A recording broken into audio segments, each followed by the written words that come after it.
Birinci fazla al. Dəm oğlum müsaade et bence de. Gedək. Qoy gəlsin.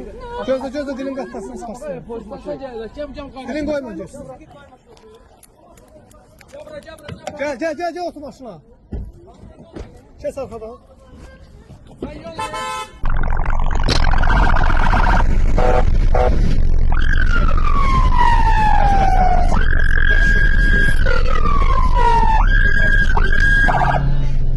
Tez az bakımı.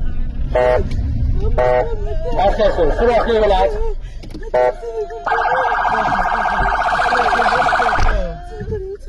Bura gelsin. Bura geldim. O zaman yandı yana kalktı.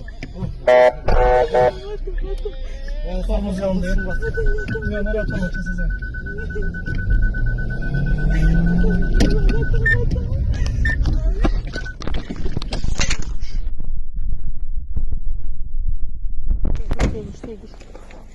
Zar, gel sen de gel, Zar.